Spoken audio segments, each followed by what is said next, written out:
or so early, Jay or whatever? Yep. Yeah, all right.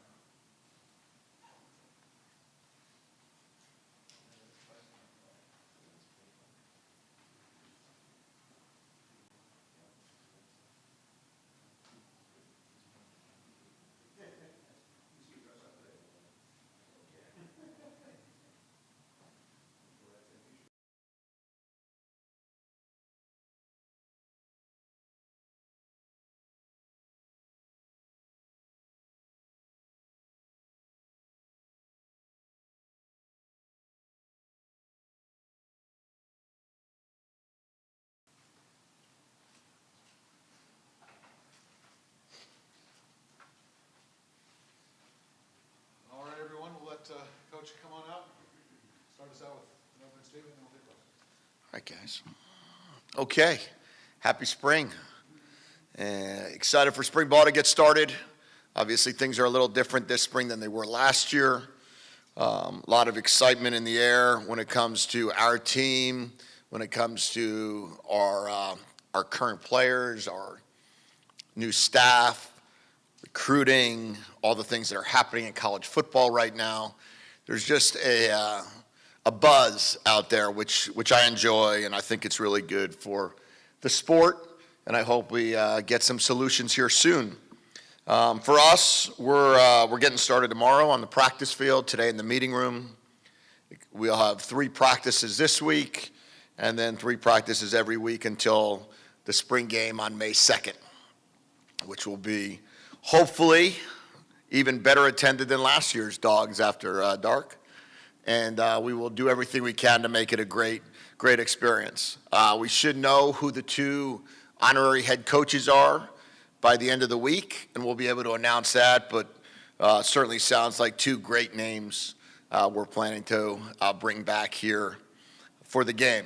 This week we have our coaching clinic, and we'll have Coach McVay, Coach Shanahan, Coach Shula, all in town to be a part of UW football. That should be a blast. We have a healthy team going into practice. I believe the only people that are not able to participate would be Denzel Boston, Ephesians Prysock, Charlie Crowell might be limited, Jacob Manu, but I believe unless they had Zadrius Rainey Saleh, unless they had surgery, they're participating. So we're fortunate. We should have close to 86 scholarship players, or about 76 scholarship players participating in another 15 to 20 walk-ons. So it'll be a jam-packed field. We'll look good, and hopefully we'll have great practices. So we'll leave it to you guys for questions, but this is obviously a fantastic time of year where we get done having to always talk about football and actually get to go watch it. Those guys are out for the entirety of spring ball, is that right? I think so. I know that the ones that had the ACLs are. I think Prysock should be able to get back maybe at the very end. And same with Boston, but I'm not exactly sure what it looks like right now. What happened with different this year than last year? Is one of the big positive differences those numbers you talk about, the number of players out there? Yeah, for sure. Just the idea of having 7 scholarship offensive linemen to 16 scholarship offensive linemen is an enormous difference. The fact that we've got guys going into their second year in our offense and rather than our first year makes a huge difference. The fact that we've got players that have returned in their second year on defense, even though it's a little bit different scheme, it's not completely different, will make a huge difference. And then some of the pieces that we brought in are also very exciting with the Amari Evans, with the Takario Davis. Kai Horton, I think, will be a really nice add for us in the quarterback room. And then having Demond. And, Demond now coming off of 2 starts and now really being able to take the team and see where he can take it. What happened with Zadrius? Zadrius is coming off of an ACL from when he was a high school player. So, Jedd, is Durfee and Javon, are they? They will not be. Those are 2 other surgeries that are not going to be cleared for spring at this point in time. I would think that we'll see a lot of them working to the side, but not participating in action. And Deuce Davis will not be participating in action right now, coming off of that tricep injury from UCLA week, from the Oregon week of practice. So again, they'll be working through it. I'll give you an update each week on are we getting closer? Do any of them be able to participate? But right now, that group will not be able to be a part of practice. Boston and Prysock just get hurt working out? No, they got, at the end of the year, it's just some cleanup stuff that we just had to get repaired and get them ready to go. In terms of your quarterback development, how important is it to have a more full offensive line this spring for developing some of the younger guys? The run game and the quarterback development are both critical to having an offensive line. And not just an offensive line, but an offensive line that has some experience. You know, Garen Hatchett, Carver Willis, both older guys. Landon Hatchett coming off of the ACL, now being full go starting center. Zach Henning coming off of his now third year. Pocky Fee now second year. You get Max McCree really in his fourth year of college now being with us. All of these guys, and you know, Drew has a party, fourth year of college. The experience that these guys are bringing, along with the amount of players, the John Mills, the Champ, the Jack Schaefer, the young kids, the older kids, all coming together, it should help Jonah. I'm not looking to run Jonah into the ground during spring or anything like that, but it'll help Jonah get a better feel for our run game. Adam Muhammad, Jordan Washington, Julie McMahon will benefit from it. And then DeMond and the rest of the quarterback room, we got two young freshmen that are both here, Dash and Keeney. Those guys will benefit from just being able to work two fields. When you have more than 7 linemen, you know, you could have 7, 8 linemen on one field, you could have 7, 8 linemen on another field, and we'll be able to have 2 team periods going at once during spring. And then our younger players will have a much better chance to develop quicker. Where begin spring camp is where he's going to end it, or do you feel like there's some chance where he could play both sides? No, I don't believe. I believe that there's a great chance that he'll play a tackle position. Which tackle position, I'm unsure of right now. We're going to let Drew, Max, and Carver start off by really competing for that spot, and Swane. And we've got those 4 guys that have now experience playing. Swane had no experience playing and then he started, right? Drew has a party, his only experience was at San Diego State. And then Max's only experience was at Maryland at a junior college. All 3 of those guys have started for Washington Huskies in the Big Ten, along with Carver coming from Kansas State. We're going to let them all compete, along with the young guys. So ago, Jonah posted a before and after picture. The before didn't look great. Yeah. The after looked fantastic. Can you talk about how he got to where he was and where he is now? Yeah, I mean, I think I always want to credit the strength staff and the nutrition staff for working together with Jonah. Usually I always just say the strength staff. And really what's important is to also mention and notice what the nutrition staff has done with our players and also our training staff to help Jonah get that body fat down 3% more, you know, from 16 to 13, and continuing to build up strength. He's attacking the weight room. Jonah knows this is his year, right? This is his last year of playing college football. There's no surprises there. He's played 3 full years. So when you have that dream and that desire, you know, your habits of today have to match your dreams for tomorrow. And we talk about that with our team.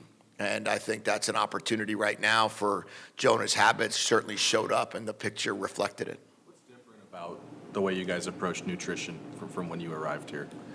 Well, the first part of it is that we were in the process of getting a nutritionist when I got here. And then we wound up going from 1 nutritionist that left to go to Alabama to 3 now, working full-time with football. Second thing is the Don James Center has opened up for us in November 1st, I think it was. And we worked really hard, and we still work really hard collaborating with the chefs over there on campus to put together performance meals that really help our players. We have a big investment financially in food.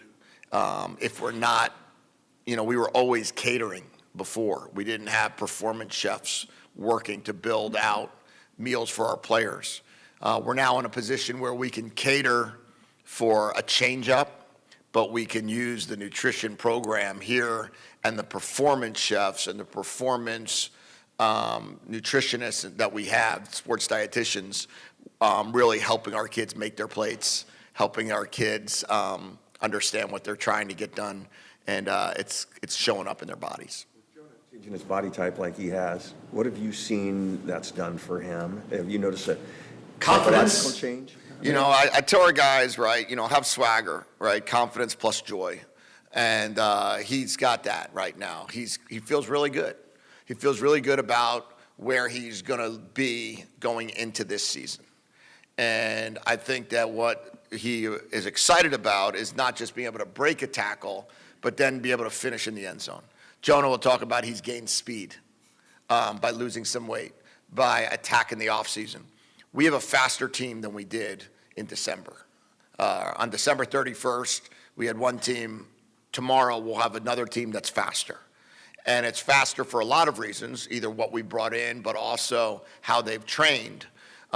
Jonah's going to be a clear-cut example of somebody that I believe will be able to see how his change in body also has change in speed. Besides Hatchett, who are some of your other centers? Zach Henning is the center for us.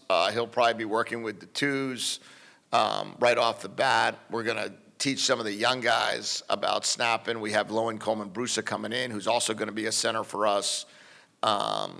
We've got, I think we're teaching Champ right now how to do center quarterback exchange. Some of these guys played center in high school, but haven't snapped from the under center snaps. So we're working through that. But we've got about 4 or 5 guys right now that we believe Garen Hatchett also plays center.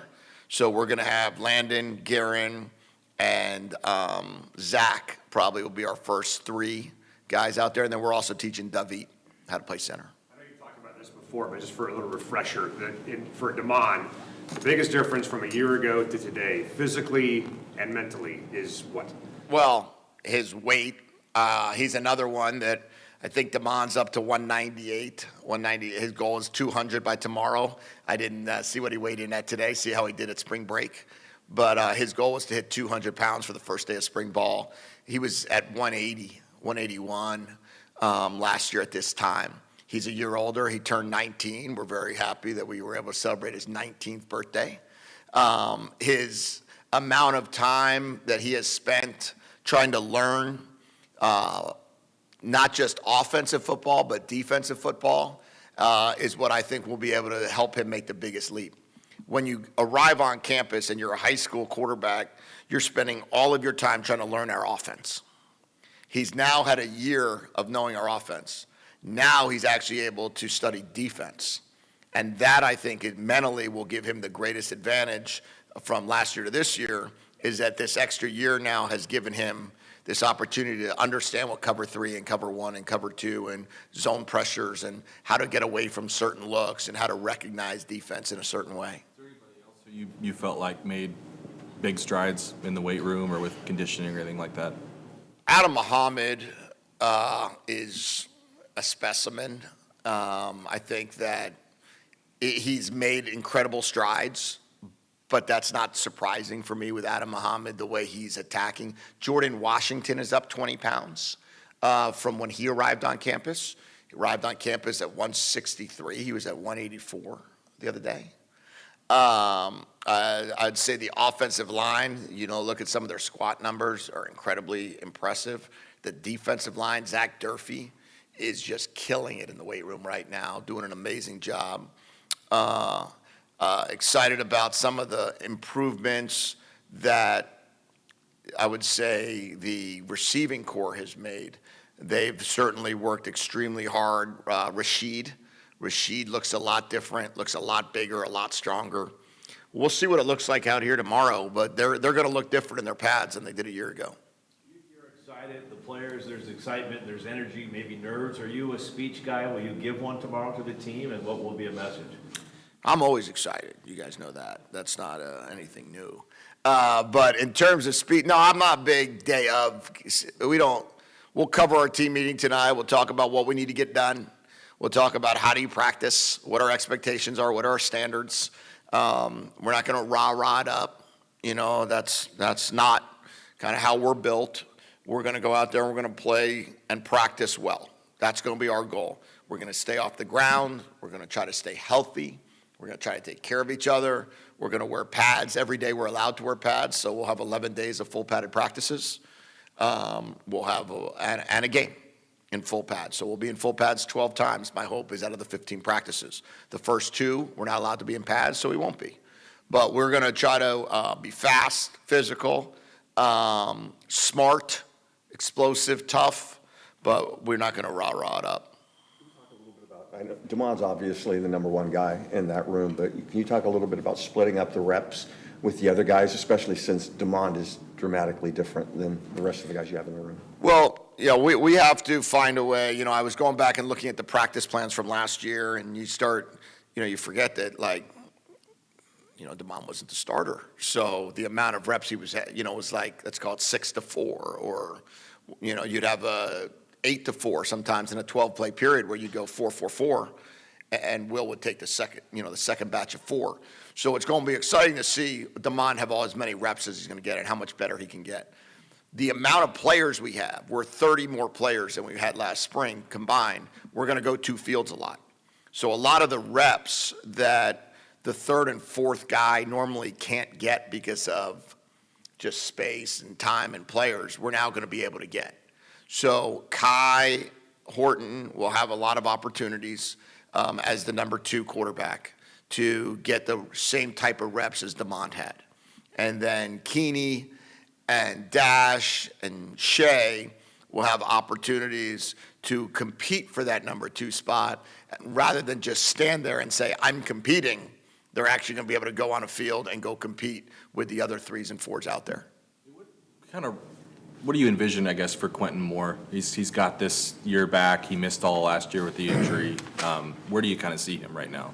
Well, my hope is that Quentin Moore is going to be our starting Y tight end, our on-the-ball, physical tight end, similar to the role of Kalecki, that Kalecki had to take over, but even more so of that ability to be a great pass protector and play action, be a great run blocker, and then be able to give us some stuff vertically down the field.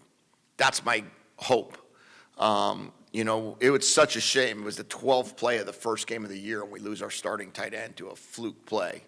My thought is that if we can get him where I think he can be, the contribution is going to be significant. Speaking of that play you talked about, was there ever any apology from them? I mean, the guy cost his entire season on a cheap shot. Was there ever any feedback from them at all on that? Yeah, that never got addressed ever since that, from that game. It was just the officials coming back to me and telling me that was something that is illegal, but that was the extent. When you peek your head into Ryan Walters' kind of offense, when he's leading the defense, what intrigues you? How would you describe your feelings of what you're going to see out there on defense this spring? I'm excited for the great challenge that it will bring to our offense. There's a lot of similarities to what we did with Steve and the amount of man coverage we're going to see, the 5 down fronts that we're going to deal with. The cover 3 that, is a little bit different. The cover 2 is different. But it's going to give us a chance to see how fast we can process. It'll give us an opportunity as coaches to work on adjustments throughout the spring. But what's really important for us is we're not looking to win a day or lose a day in spring. We're looking to see, can we get our offense better? Can we get our defense better? And what the challenge is for Coach Walters that I've told him is just focus on getting the defense as good as you want to get it. Don't worry about what we're doing on offense. Don't worry about the outcome of a play. Your job is to be great on defense. Jimmy's job and the offensive staff's job and my job offensively is to see how good can we be on offense and not get wrapped up in who won the day. Then we'll see if we continue to improve.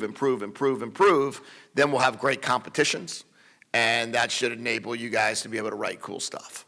You've been pretty adamant about keeping your scholarship limited at 85, and I know things change and evolve. Is that still the plan, etched in stone, open for?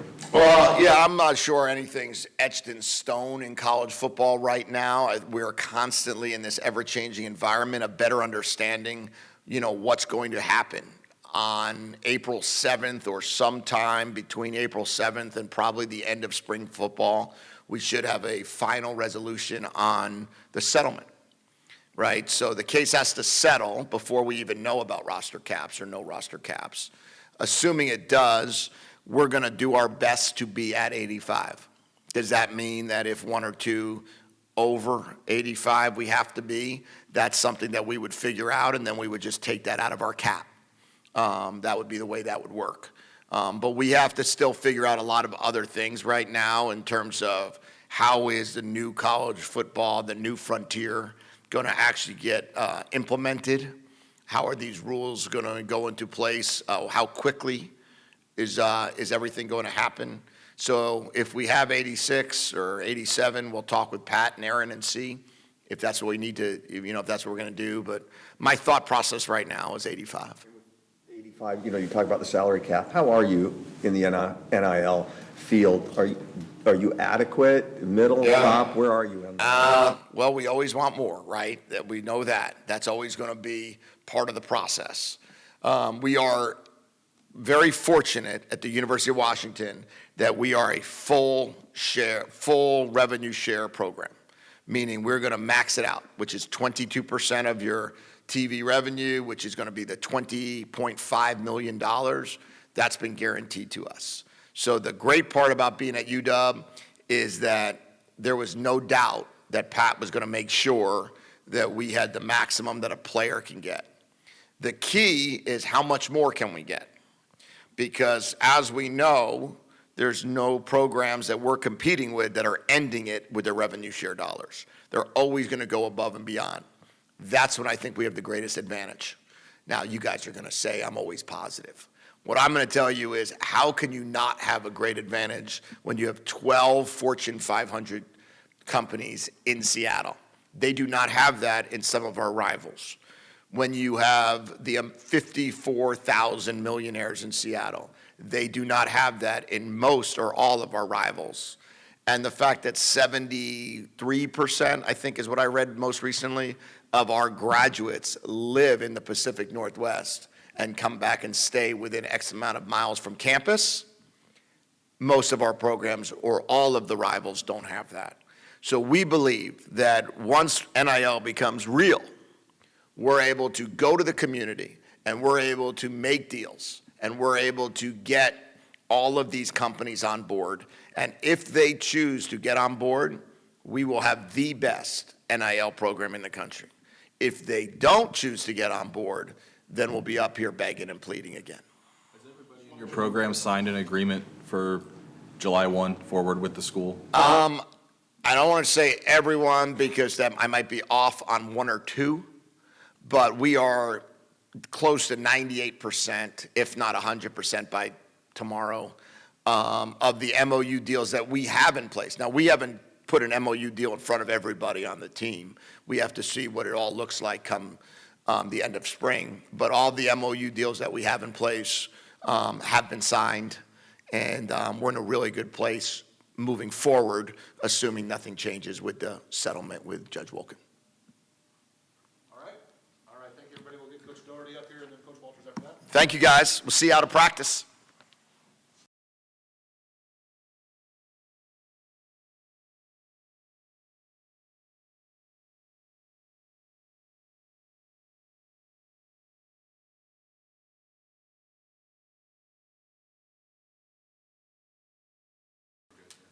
How we doing, guys? Coach Doherty, go ahead and fire away with questions for Coach.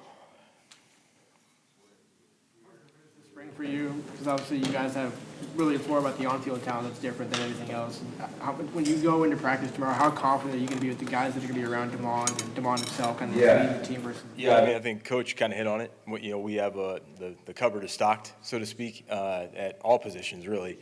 We're not at a disadvantage just from a standpoint of having 9 healthy offensive linemen as we start spring, So I think that's probably the biggest thing going into this year. That's so much different. And as Coach said, too, having Damon as a guy that's played a bunch for us, the clear-cut starter going into our second year, the comfortability with him, along with some of the other guys, that made a lot of plays for us last year. I think that's the biggest thing. When you have some of that evidence, that hard evidence, you've seen guys make plays and do it on game days, that's a huge deal. Now it's about getting everybody better. The guys that we do know and that have been on our team, get those guys better. And then we're excited about some of the guys that we haven't seen as much. Omari Evans and some of the guys, Kai Horton, some of the guys that we've been able to bring in. The freshmen, obviously, that are showing up now. Very talented group that we're very excited about. Now we get to roll the balls out and see them play. So really excited about it. Would offensive guard almost be the biggest question mark because you have to replace both of them because Landon went to center? Yeah, I mean, I think the way we look at that is, we got to gel that offensive line the best way we can. How that's all going to shake out, we got to get the best 5 guys out there, and then we got to develop depth behind that. Anymore, you need 7, 8 linemen that you feel really comfortable with playing, and that to me is like we're in such a better spot than we were a year ago, just from a numbers standpoint, and having guys that are healthy, able to go out there and compete. The guys like Landon that know the system, they've been a part of what we've been doing, they know it, they're really comfortable with it, like him.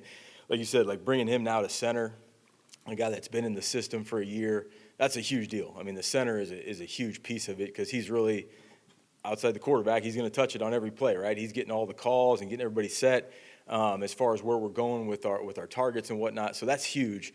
And then from there, it's what are these other guys bringing to the table? The Carver Willises of the world, the Garen Hatches, having him back now, and some of the freshmen, see what those, again, just like across the board, any position. Really excited about seeing the freshmen and what they bring to the table. The John Mills, the Champs, the Flores, all these guys that we brought in, talented group. Let's see what it looks like. Are any of those guys designated as guards only, the freshmen?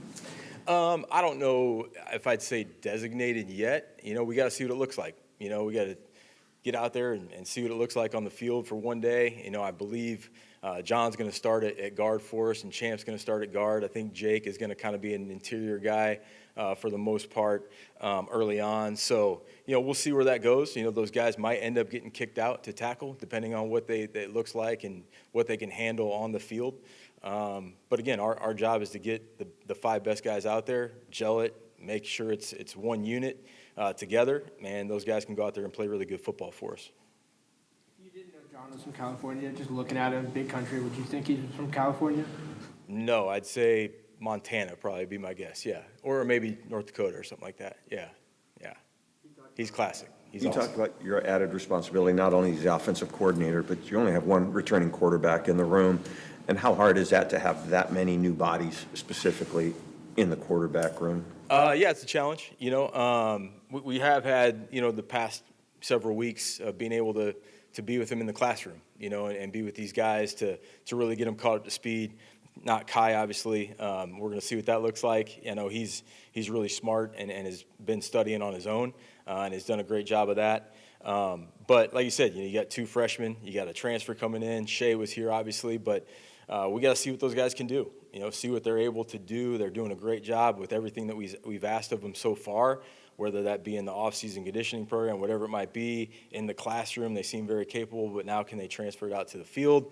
And that's a big thing for us, is finding out who that backup quarterback is going to be for us. Quarterback coach that helps you with that? Yeah, JP Losman is here with us now. Jacob Smith is helping out as well, but JP is doing a great job for us. He's come in and obviously first-round draft pick in the NFL years ago with the Bills and brought a lot of energy and enthusiasm and knowledge to the game. So really, really fortunate to have him and Jacob are doing a great job for us. You guys had mobile quarterbacks at Arizona who didn't necessarily run a ton.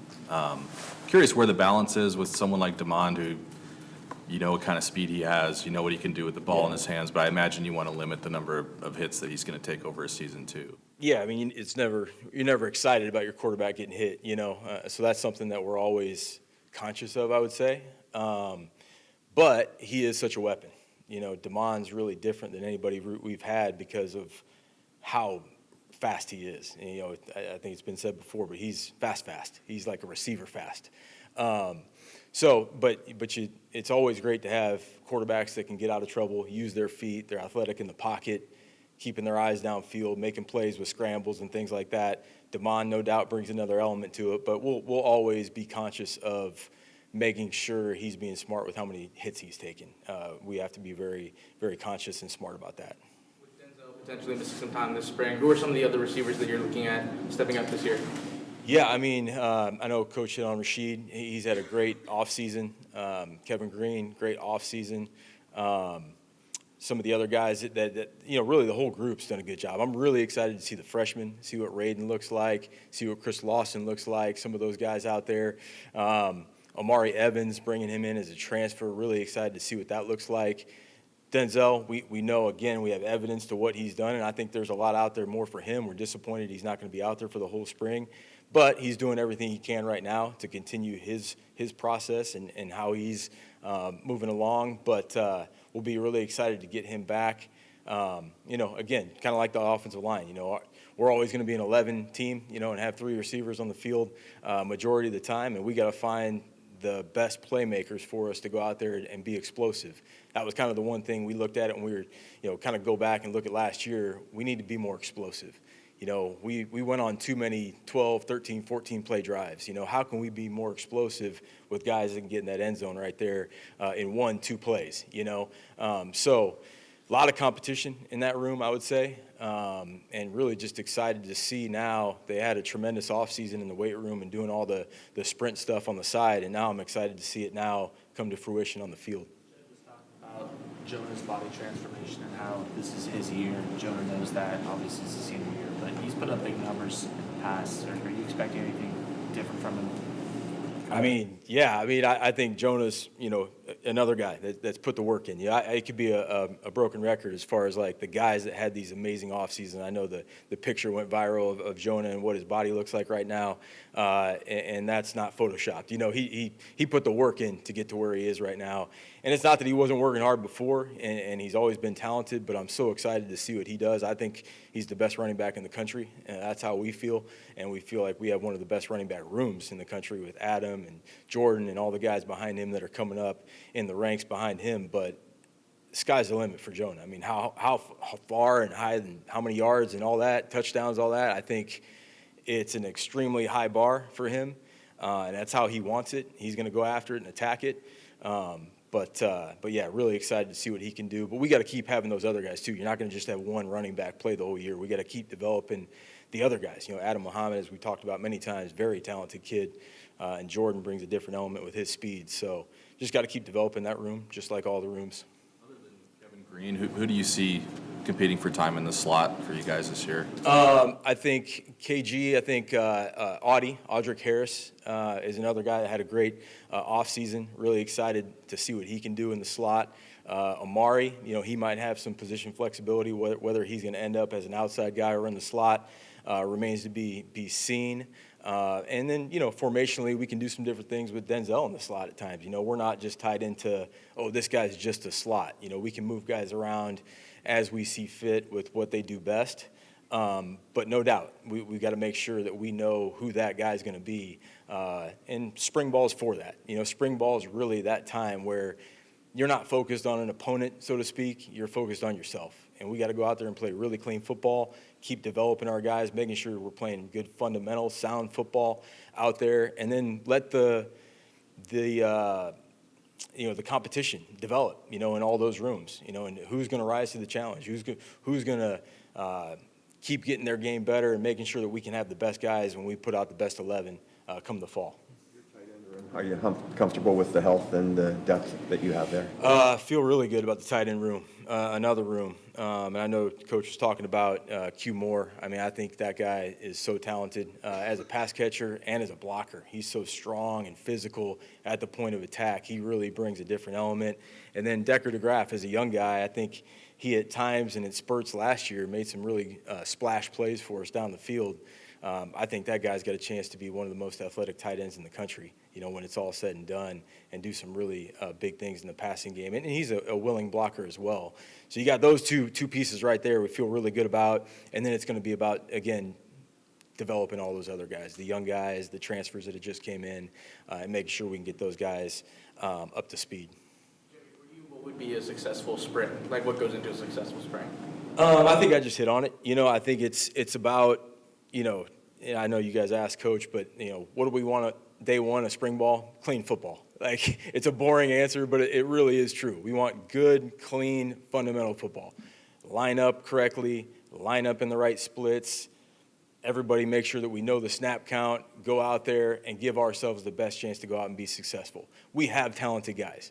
Now it's how can they master all the things that we're asking them to do? How good can they get at the things that we're asking them to do? But it really comes down to all those simple things, you know, the CQ exchange, start at the most basic element of the game. You know, that's really what spring ball is for. And then obviously as we go in spring ball, we'll build it out and make sure that we're doing some things schematically that we know we can that are going to help us in the fall.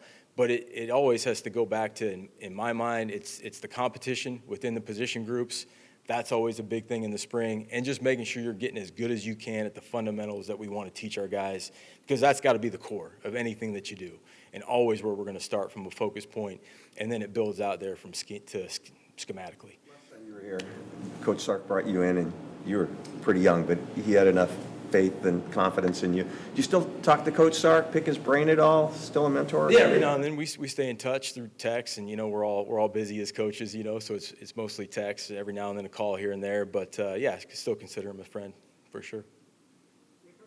Quarterbacks in this program, to this offense, what is it about, I guess, Jedd's offense to your system that appeals to a guy like Kai Horton? When it comes to quarterbacks, usually you want to go find that destination to where I can play. Yeah. Kai obviously knows you got DeMond here. There's no way he's going to be the unquestioned starter. I guess, what is it about the system that attracts quarterbacks and always makes it a destination? Yeah, I mean, we're always going to be, you know, somewhat try to be as balanced as we can with running and throwing the ball. But our track record kind of speaks for itself as far as, you know, we're going to want to throw the ball, and we're going to want to be explosive throwing the football. And I think guys see that. I think they understand as we get to talk to them that, you know, you're coming in and you're running an NFL system. So most of these guys have aspirations, and they should. We want guys to have that aspiration to go play at the next level. Well, what better way than to come in here and you're running the exact terminology or very close to the terminology that over half the NFL is running, verbatim. So that's a very attractive thing for kids to look at. Okay, I'm training, obviously, now to be the best quarterback I can be, but I'm also investing in my future for what my ultimate goals are, is to play in the NFL. So I think when you mix all that up and just how we've been able to communicate and talk to the quarterbacks, and then, you know, it's relationship driven. You know, it's Coach Fisch and myself and all the coaches that are part of the staff, building those relationships with guys, and it's something that, you know, guys want to be a part of. All right, great, thank you, Coach. All right, thank you guys, appreciate it.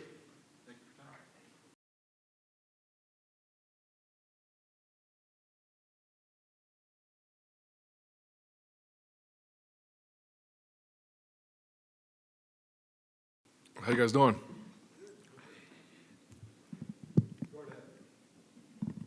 Hey, who do you see at nickel right now? And I guess what are you looking for in a nickel back in your defensive scheme? Yeah, you know, obviously this spring will be huge in terms of just our evaluation of the roster and what guys are good at. There are a lot of guys that, you know, run around in winter conditioning and going through cones and things like that I'm really excited about. You know, Rashawn is a guy that I think could play in that nickel spot. You know, Leroy, another guy that can play in that spot.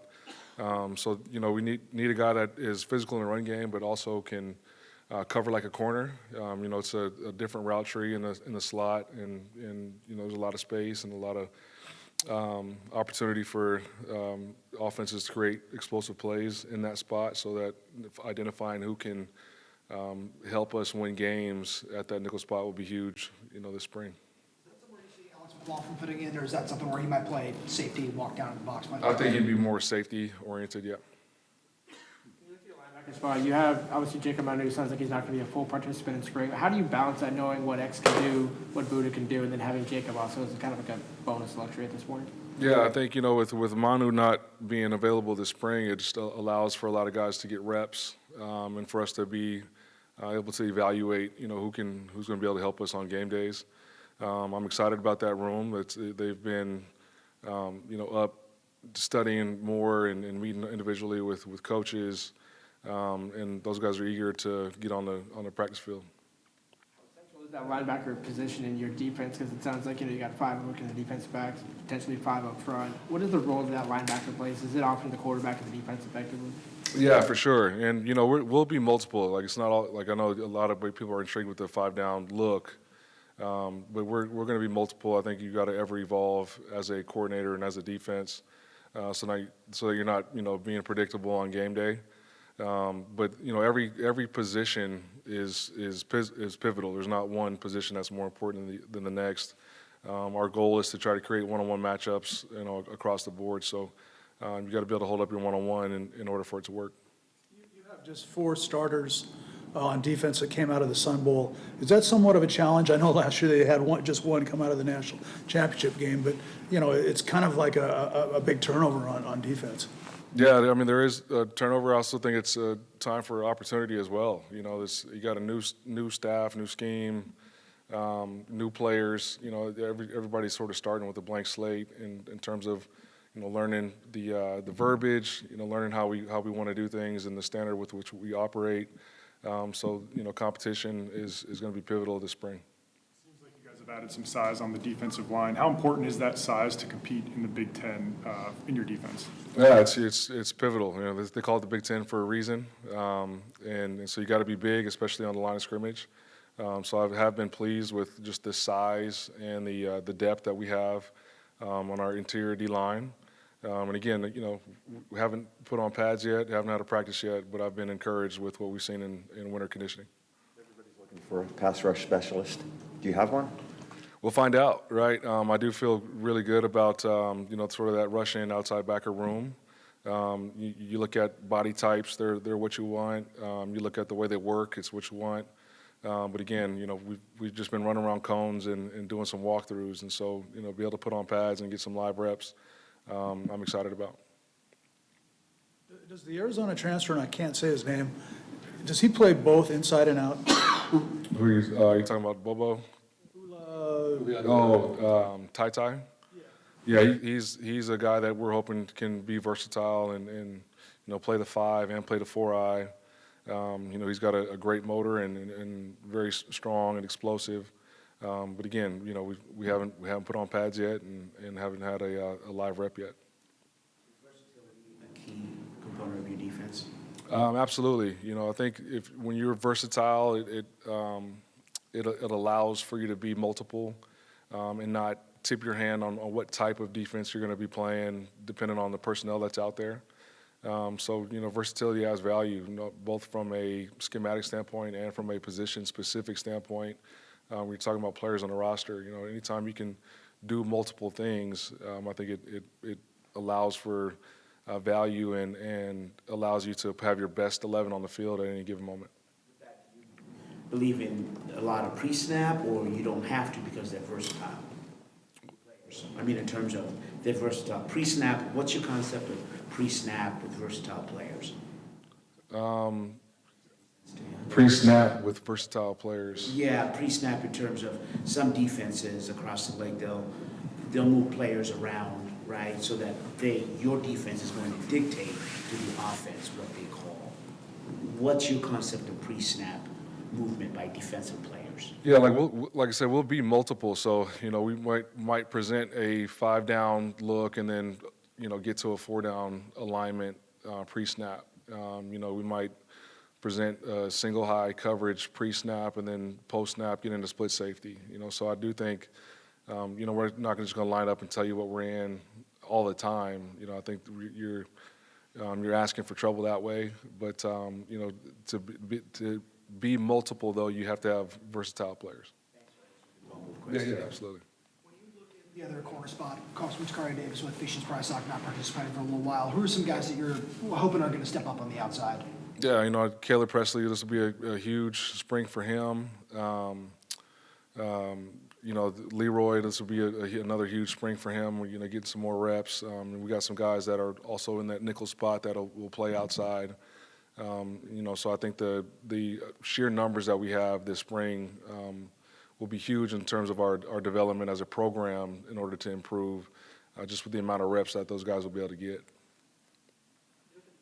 Position with CJ and Alex, just kind of what is your expectations for them, and how does Markello's team fit into that mix? Yeah, right now the expectation is to find out what we got, right? Just because, CJ and Alex are here doesn't mean they're guaranteed playing time, right? Just because Markell and Vince have been here doesn't guarantee playing time, right? You got a lot of guys, some that have experience at other universities, and some young guys that have really matured physically that I'm excited to get out there and go compete. And it will be a competition. There's no spot that is set in stone. Our meeting this afternoon as a defensive unit, we'll talk about just that, just how your spot on the depth chart is not owned, it's rented, and rent is due every day. And that is how we'll operate, especially as a program where we talk about competition and the importance of it. That's got to show up with movement on the depth chart and guys getting rewarded for productive play and guys getting slotted down for inconsistencies. And so I think that safety room is just a microcosm and a picture of just how important that competition will be because no spot is set in stone right now. On defense that just kind of sets the tone? Obviously, again, I keep saying it, we haven't put on pads yet, but, going through winter workouts, I thought Isaiah Ward did a good job of stepping up and being vocal when he needed to, especially with the way he worked. Ontario Thompson was another guy who was sort of solidified himself as a vocal leader and a guy that also, busts his butt in workouts and guys can kind of point to and look at him, for example. Manu is a natural-born leader. Hate that he's not going to participate this spring, but definitely somebody that adds value in terms of communication and being a vocal leader that is comfortable holding his teammates accountable. With Jacob and some of those other guys not being able to be on the field to have defense, what can they do, I guess, this spring to still keep up on some levels, or if they are able to come back in fall camp, they're not just, hey, this is all brand new. Yeah, they've been doing a good job of this, but just staying in tune and engaged with the meetings, with the walkthroughs. They haven't missed a beat in terms of that. They're still getting extra work in the film room. Obviously, the goal for them is to get healthy, and they've been doing a phenomenal job of taking care of their bodies and living in the training room to make sure that they're doing everything they can to get back as fast as they can. And then it's our job as a staff too to make sure that they're staying engaged and not just putting them off to the side or putting them on the shelf until they're healthy. So I think our guys have also done a good job of keeping them actively involved. But all those guys that are injured right now, they're all competitors, and they all know we are expecting them to be able to produce for us come the fall. And with that expectation in mind, they're handling their rehab the right way. It looks like Peppa's put on even more weight since he got here, and he was 340, I think, when he originally was listed. And Jeff's roster said he was 350 over the weekend. Could you talk a little bit about that? Is it good muscle? Yeah, he's the way he's working. If he's gained weight, it's good weight. I think T.O. and those guys do a great job, and our nutrition staff does a great job just of holding those guys accountable and keeping tabs on where their weight is going up or down. He's another guy that busts his butt in the off-season workouts, and I'm excited to see what he looks like and what he's able to do when the pads come on. He should be hard to move out of there with. I would hope so. Yeah, we're counting on him to be hard to move. That's for sure. How do you guys adjust to Seattle? Got to see some. I love it, especially when the weather is like it is today or like it was yesterday. But this is a unique place, especially in the Big Ten and in big-time college football. Coach Fisch hit on it earlier, just with the amount of alumni and successful alumni that are in town, the amount of Fortune 500 companies that are in town, the community support. My family is happy as heck to be here, and we're definitely very gracious for the opportunity to represent UW.